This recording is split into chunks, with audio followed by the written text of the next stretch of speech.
नमस्कार, सलाम, प्रणाम। आप इस समय देख रहे हैं खबर बिहार और मैं आपके साथ हूं सुनील बॉबी। बिहार समाचार में हम खबरें लेते हैं, बिहार की बातें होती है बिहार के खबरों के साथ साथ देश दुनिया में क्या कुछ चल रहा है तमाम खबरों से हम आपको कराते हैं अपडेट। बिहार में शिक्षा रोजगार का क्या है हाल और गांव की सरकार को लेकर क्या कर रही है बिहार सरकार, तमाम खबरों से हम आपको कराते हैं अपडेट। बिहार में राजनीति के चर्चाएं क्या है, किसने क्या बयान दिया है और बजट में क्या कुछ नया आया है, बिहार शिक्षा विभाग में क्या चल रही है इस समय हाल, और बिहार के नियोजित शिक्षक, आंगनवाड़ी सेविका, सहायिका, जीविका दीदी और वार्ड सदस्यों के लिए क्या है बड़ी खबर, रोजगार के लिए क्या चल रही है प्लानिंग, युवाओं के लिए शिक्षक बहाली में कब होगा परीक्षा, तमाम खबरों से हम आपको कराएंगे अपडेट। लेकिन दोस्तों, खबरों की सिलसिला शुरू करने से पहले आपसे आग्रह है कि अगर अब तक हमारे चैनल को आपने सब्सक्राइब नहीं किया है तो चैनल को जरूर सब्सक्राइब कर लीजिएगा और वीडियो को व्हाट्सएप ग्रुप और अपने मित्रों के पास जरूर साझा कीजिएगा, यानी कि शेयर कीजिएगा। चलिए खबरों की सिलसिला शुरू करते हैं। बिहार में इन दिनों राजनीतिक उथल पटल के बीच बड़ी खबर निकल कर रही है कि आज बीते दिन बिहार के मुख्यमंत्री नीतीश कुमार ने अन्य मार्ग स्थित बैठक की सीट और कह सकते हैं कि मंत्रिमंडल विस्तार को लेकर लगातार मंत्रिमंडल विस्तार को लेकर चर्चा का बाजार गर्म है। लगातार लोग कयास लगाए जा रहे हैं। लोगों का मानना है कि सरकार नहीं चलेगी, गिर जाएगी, लेकिन मुख्यमंत्री नीतीश कुमार ने बिल्कुल साफ कर दिया कि जल्द ही मंत्रिमंडल का विस्तार होगा। इधर हम आपको बता दें कि सरकार से बाहर होते ही तेजस्वी की सुरक्षा, बिहार सरकार से बाहर होती तेजस्वी यादव की जेड सुरक्षा श्रेणी की सुरक्षा बिहार सरकार ने वापस ले ली है। डिप्टी सीएम बनने के बाद बिहार सरकार ने तेजस्वी यादव को जेड की सुरक्षा दी थी, तो यह एक बड़ी खबर निकलकर सामने आई है। वहीं बिहार में वार्ड सदस्यों का बड़ा ऐलान हो गया है, जहां 30 जनवरी को वार्ड सदस्य काफ़ी संख्या में पटना पहुंचकर गर्दनीबाग में चेतावनी रैली, धरना प्रदर्शन किया, तो अब वहीं सरकार पर निशाना साधना शुरू कर दिए कि अगर हमारा हक और अधिकार नहीं मिला तो सरकार को हम चुनाव में सबक सिखाएंगे। वहीं आंगनवाड़ी सेविका और सहायिका भी बिल्कुल अब अपनी मानदेय को लेकर नाखुशी जाहिर करना शुरू कर दिए हैं। लेकिन नई सरकार में उम्मीद जताई जा रही है कि आंगनवाड़ी सेविका और सहायिका को फिर मानदेय में बढ़ोतरी की जा सकती है। वहीं बिहार के नियोजित शिक्षक अपनी सक्षमता परीक्षा को लेकर काफ़ी चिंतित हैं। कई बदलाव किए जा रहे हैं। उनका कहना है कि यह तो नई शिक्षक बहाली की तरह ही हमें नए शिक्षक के रूप में थोपने का काम किया जा रहा है। कई बदलाव की मांग कर रहे हैं, लेकिन फिलहाल सरकार की ओर से कोई भी इस पर बयान नहीं आ रहा है। अब 1 फरवरी से ही इनकी वेबसाइट खोल दी गई है, लोग फॉर्म इस पर भर सकते हैं। वहीं मैट्रिक की इंटर की परीक्षा की शुरुआत 1 फरवरी से हुई है। वहीं हम आपको बता दें कि 2 करोड़ घर अगले 5 साल में और बनाए जाएंगे। 9 से 14 साल की लड़कियों को मुफ्त टीका लगाया जाएगा। आशा बहनों को भी आयुष्मान योजना का लाभ दिया जाएगा। बजट भाषण में बोली वित्त मंत्री निर्मला सीतारमण। जैसा कि आज जानते हैं कि आज बजट पेश किया गया है। वहीं बजट के बाद पीएम मोदी ने कहा, हमने 2 करोड़ महिलाओं को लखपति दीदी बनाने का लक्ष्य रखा था, इसे बढ़ाकर अब 3 करोड़ कर दिया है। वहीं बिहार में भाजपा अध्यक्ष और बिहार के उप मुख्यमंत्री सम्राट चौधरी ने जीविका दीदियों के लिए बड़ा ऐलान किया कि जीविका दीदियों को अब हम लखपति बनाएंगे। तो जीविका दीदी के लिए यह बड़ी खबर निकलकर सामने आई है। अब बजट जब पेश हुआ, केंद्रीय बजट जब पेश हुआ है, तो सभी लोग अपने अपने ढंग से, कोई प्रशंसा कर रहा है तो कोई इसे गरीबों पर थोपा जाने वाला बजट बता रहा है। वहीं इसी बीच बिहार के मुख्यमंत्री नीतीश कुमार ने कहा है कि केंद्रीय बजट सकारात्मक एवं स्वागत योग्य है। मुख्यमंत्री नीतीश कुमार ने केंद्र सरकार के अंतरिम बजट पर अपनी प्रतिक्रिया व्यक्त करते हुए कहा है कि यह बजट सकारात्मक एवं स्वागत योग्य है। बजट में उच्च शिक्षा के लिए लोन की राशि बढ़ाई गई है, जिससे युवाओं को उच्च शिक्षा प्राप्त करने में सहूलियत होगी। 3 नए रेलवे इकोनॉमी कॉरिडोर की शुरुआत होने से देश का आर्थिक विकास और तीव्र गति से हो सकेगा। इससे लॉजिस्टिक्स और एफिशिएंसी में सुधार होगा।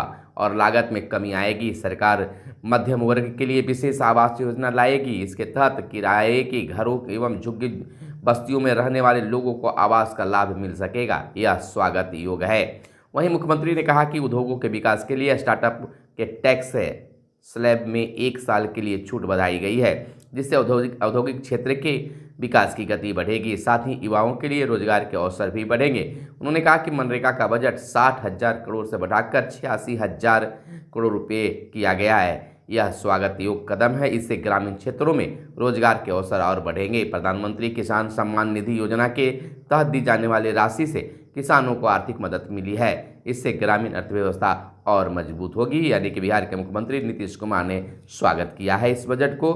वहीं बजट के बाद पीएम मोदी ने कहा, गरीबों के लिए हमने गांव और शहरों में 4 करोड़ से अधिक घर बनाए हैं। तो नरेंद्र मोदी की घोषणा और ऐलान काफ़ी चर्चा में है। तो वहीं हम आपको बता दें अगली बड़ी खबर के रूप में कि अर्जुन मुंडा ने कहा है कि यह बजट भारतवासियों के जीवन बेहतर और खुशहाल करेगा। यानी कि अर्जुन मुंडा ने भी बजट को सराहा है। वहीं हम आपको बता दें कि बजट को लेकर शत्रुघ्न सिन्हा यानी टीएमसी के सांसद शत्रुघ्न सिन्हा ने कहा यह बजट इस सरकार की आखिरी बजट होने जा रहा है। तो बिल्कुल यह आखिरी बजट माना जाएगा, क्योंकि इसके बाद 2024 में चुनाव होंगे। खैर जो भी बात हो, तो इधर झारखंड के बिहार के सटे राज्य झारखंड की अगर बात कर ले तो झारखंड में सियासी संकट है और इस समय राजनीतिक उठापटक वहाँ जारी है। बहुमत के बाद भी नहीं है झारखंड में कोई सरकार, हो रहा है महासंग्राम। जैसा कि आप जानते हैं कि झारखंड के पूर्व मुख्यमंत्री को गिरफ्तारी ईडी के द्वारा कर लिया गया है और अब नए मुख्यमंत्री बनाने की कवायद जारी है।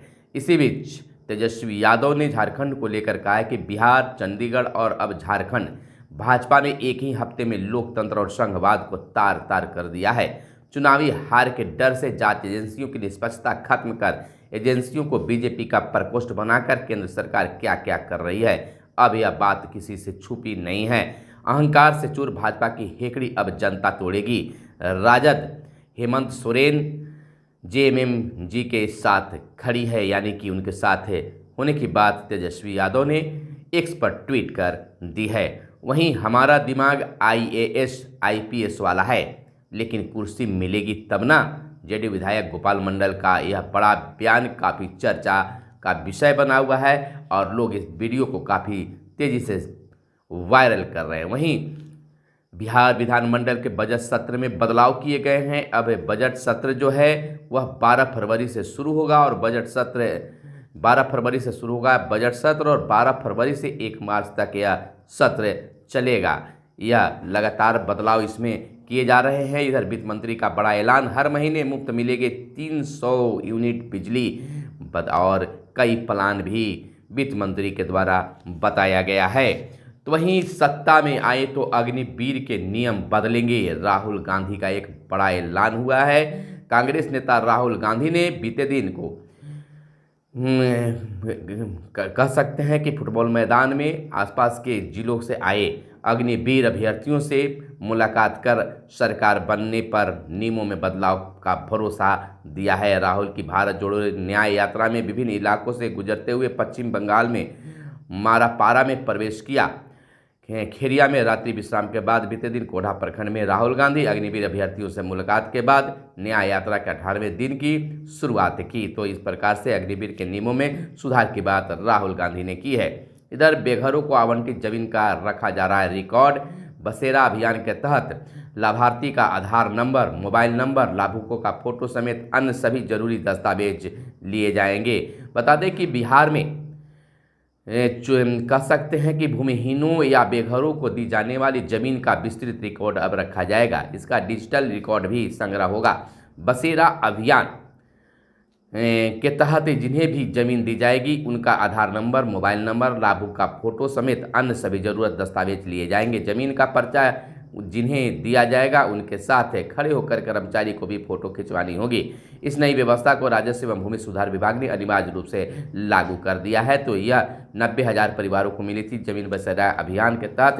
तो इसमें अब एक बहुत बड़ा बदलाव कर दिया गया है। तो वहीं सम्राट चौधरी बिहार के उप मुख्यमंत्री ने कहा कि भाजपा में कार्यकर्ता सर्वोपरि है। उप मुख्यमंत्री सह प्रदेश भाजपा अध्यक्ष सम्राट चौधरी ने कहा कि भाजपा में कार्यकर्ताओं का सम्मान सर्वोपरि है। पार्टी में कार्यकर्ताओं के हितों का सदैव ख्याल रखा जाता है। भाजपा नेता डॉक्टर रणवीर नंदन के जन्मदिन के मौके पर आयोजित कार्यक्रम में उप मुख्यमंत्री ने कहा कि भाजपा एक ऐसी पार्टी है जहां का साधारण कार्यकर्ता भी मंत्री, विधायक और नेता बन सकता है। तो यह भाजपा को लेकर बहुत बड़ा बयान सम्राट चौधरी ने दिया है। वहीं ललन सिंह ने बोला, नीतीश कुमार किसी के दबाव में काम नहीं करते। कांग्रेस नेता राहुल गांधी पर पलटवार जवाब दिया है। आपको बता दें कि जदयू के पूर्व राष्ट्रीय अध्यक्ष ललन सिंह ने कांग्रेस नेता राहुल गांधी पर पलटवार किया है। उन्होंने ट्वीट किया है कि राहुल गांधी ने कहा है कि उनके दबाव में बिहार में जाति आधारित गणना करवाई गई है, जिससे बड़ा असत्य हो ही नहीं सकता। शायद आपको पता नहीं है कि नीतीश कुमार कभी किसी के दबाव में काम नहीं करते हैं। तो एक बड़ा बयान का जवाब बड़े बयान के रूप में ललन सिंह के द्वारा दिया गया। तो वहीं घर बैठे कमाई का लालच देकर लोगों को बना रहे ठगी का शिकार साइबर अपराधी पटना में एक माह में 1 दर्जन से ज़्यादा लोगों को लगा चुके हैं चूना। तो इनसे तमाम व्यूअर्स को भी बचने की ज़रूरत है। आपको बता दें कि साइबर अपराधी युवा व घरेलू महिलाओं को पार्ट टाइम जॉब के नाम पर ठग रहे हैं। घर बैठे कमाई का लालच देकर शिकार बना रहे हैं। बीते 1 माह में 1 दर्जन से ज़्यादा लोगों ने पार्ट टाइम जॉब के नाम पर ठगी की गई है। पुलिस के लिए यह चुनौती बन गई है। अपराधी ऐसे लोगों की तलाश में रहते हैं जो पढ़ा लिखा हो और अपने पास स्मार्टफोन रखता हो। साथ ही उनके व्हाट्सएप अथवा टेलीग्राम अकाउंट पर नामी कंपनी के नाम से घर बैठे नौकरी का मैसेज भेजते हैं। फ़ोन करते ही ठग उन्हें बिना ज़्यादा मेहनत के मोटी कमाई के सपने दिखाना शुरू कर देते हैं। ऑनलाइन रिव्यू करने पर पहले लोगों के खातों में छोटी रकम भेजी जाती है। पीड़ित अस्वस्थ होने के बाद सातिर के निर्देश पर मोटी रकम भेजना शुरू कर देते हैं। बाद में साइबर अपराधी लोगों को लाखों रुपए हड़प जाते हैं। तो इससे तमाम व्यूवर्स को भी बचने और समझने की ज़रूरत है। इधर 2 महीने में आधार के लिए 4.86 लाख आवेदन आए हैं, यानी 4,86,000 और 5 साल तक के बच्चों का कम बन रहा है आधार।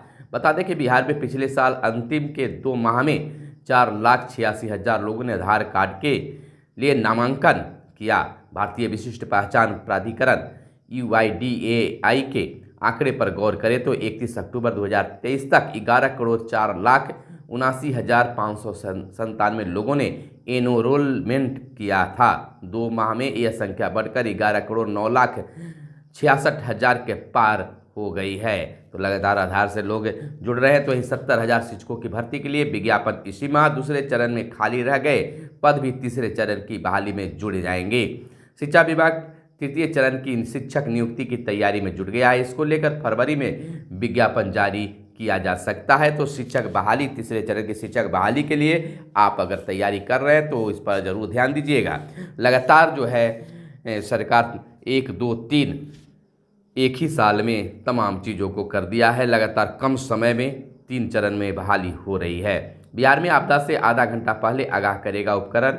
नीतीश IIT पटना ने बनाया उपकरण। वज्रपात, बाढ़ व लू व शीतलहर का अलर्ट देगा। तो यह बिहार में एक खासा यंत्र की शुरुआत की गई है, कार्यक्रम की शुरुआत की गई है। आपदा से बचाव को लेकर पहले ही जानकारी मिल जाएगी। इधर परीक्षाओं में गड़बड़ी रोकने के लिए कानून बनेगा, राष्ट्रपति ने कही है। राष्ट्रपति द्रौपदी मुर्मू ने कहा, सदियों की प्रतीक्षा बाद अयोध्या में रामलला अपने भव्य मंदिर में विराजमान हो गए हैं। बता दें कि राष्ट्रपति द्रौपदी मुर्मू ने बीते दिन नए संसद भवन के अपने पहले अभिभाषण में कहा कि सरकार परीक्षाओं में गड़बड़ी रोकने के लिए कानून लाएगी। दोनों सदनों के संयुक्त बैठक में राष्ट्रपति ने कहा कि 22 जनवरी को सदियों की प्रतीक्षा के बाद अयोध्या में रामलला भव्य मंदिर में विराजमान हो गए हैं। यह करोड़ों देशवासियों की आस्था का प्रश्न था। राष्ट्रपति ने बीते 10 वर्षों में मोदी सरकार के कार्यों की सराहना करते हुए कहा कि इस अवधि में देश ने ऐसी कई परियोजनाएं पूरी होती देखी जिनका दशकों से इंतजार था। कई तरह की बातें भी और उल्लेख भी राष्ट्रपति के द्वारा किया गया। और वहीं हम आपको बता दें कि झारखंड के मुख्यमंत्री हेमंत सोरेन गिरफ्तार हो गए हैं। अब नए सरकार बनाने की कवायद तेज है। चंपई झारखंड के मुख्यमंत्री हो सकते हैं। जमीन घोटाले में 6.5 घंटे की पूछताछ के बाद हेमंत ने राजभवन जाकर इस्तीफा सौंपा था। उसके बाद ईडी ने उन्हें गिरफ्तार कर अपने कार्यालय तक लेके गया था। इधर राहुल और राजद के दावे फालतू, बिहार के मुख्यमंत्री नीतीश कुमार ने कहा है। मुख्यमंत्री ने दावा, मैंने कराई जाति गणना और नौकरियां दी है। यानी जातीय गणना पर कांग्रेस और नौकरी देने के राजद के दावे पर मुख्यमंत्री नीतीश कुमार ने पलटवार किया है। उन्होंने कहा है कि जातीय गणना पर राहुल व नौकरियों पर राजद नेताओं के दावे फालतू हैं। यह सब कुछ मेरा किया हुआ है, बेकार में इसका क्रेडिट कोई और ले रहा है। मुख्यमंत्री सरदार पटेल भवन में राज्य आपातकालीन संचार केंद्र का उद्घाटन करने के बाद पत्रकारों से खुलकर बातें करते नजर आए हैं। इधर हम आपको बता दें कि तेजस्वी की जेट सुरक्षा वापस ले ली गई है। तेजस्वी को अब मंत्री को मिलने वाली सुरक्षा मिलेगी, यानी कि जो मंत्री को सुरक्षा मिलता है वह अब मात्र तेजस्वी को मिलेंगे। जेट सुरक्षा हटा लिया गया है। वहीं जदयू नेता व पूर्व मंत्री संजय कुमार झा ने कहा कि कांग्रेस ने लोकसभा चुनाव के पहले ही हार मानी है। इंडिया गठबंधन में बैठ कुछ लोग षड्यंत्र कर रहे थे। 6 महीने तक गठबंधन में कुछ भी नहीं हुआ, यह बड़ा आरोप संजय झा ने लगाया है। वहीं पूरक रिजल्ट प्रकाशित करने का दबाव बनाने वाले अभ्यर्थी परीक्षा से वंचित हो सकते हैं। इसको लेकर खासा एक पत्र भी निकाल दिया गया है कि आप दबाव नहीं बना सकते, नहीं तो आप पर कार्रवाई होगी, परीक्षा से वंचित हो सकते हैं। वहीं कार्रवाई राबड़ी आवास पहुंच ईडी ने थमाया नोटिस। बंद लिफाफे में सौंपा गया यह नोटिस, अंदर क्या लिखा था इसकी आधिकारिक पुष्टि नहीं हो पाई है। 8 से 10 मिनट ही रुकी टीम, सिर्फ अधिकारी ही आवास के अंदर नोटिस देने के लिए गए, तो इसकी भी काफ़ी चर्चा चल रही है। वहीं सुधा दूध बीते दिन से प्रति लीटर 1 रुपये महंगा। शक्ति दूध 54 की बजाय अब 55 रुपये प्रति लीटर। दही के पैक का वजन और कीमत दोनों घटाए गए हैं। तो आंदोलन के बाद तकनीशियन की 9000 रिक्तियाँ निकाली गई। 5696 रिक्तियाँ निकाली गई थी पहले ALP भर्ती के लिए। वहीं 14696 रिक्तियों को भरा जाएगा। अब दोनों को मिलाकर 4 सप्ताह का समय दिया गया अभ्यर्थियों को आवेदन करने के लिए। सहायक लोको पायलट के लिए हर साल होगी अब भर्ती। रेलवे भर्ती बोर्ड की ओर से 31 जनवरी को अधिसूचना की गई जारी। महिला ST SC के लिए 250, तो समान वर्ग के लिए 500 रुपये शुल्क लगेंगे। अभ्यर्थी 1 सप्ताह से कर रहे थे आंदोलन, इसके बाद यह बदलाव किया गया है। वहीं स्कूलों में बेंच डेस्क की कमी नहीं अब होगी, यानी बता दें कि 31 मार्च तक 68,000 बेंच डेस्क वितरित होंगे। तो यह स्कूल की नई व्यवस्था के लिए बेंच डेस्क की अब कमी नहीं होगी। तो वहीं बिहार के नियोजित शिक्षकों की सक्षमता परीक्षा 59 विषयों में होगी और बीते दिन से ही आवेदन की शुरुआत कर दी गई है। 26 से 13 मार्च तक, यानी 26 फरवरी से 13 मार्च तक परीक्षा आयोजित की जाएगी। 15 फरवरी तक ऑनलाइन आवेदन कर सकेंगे।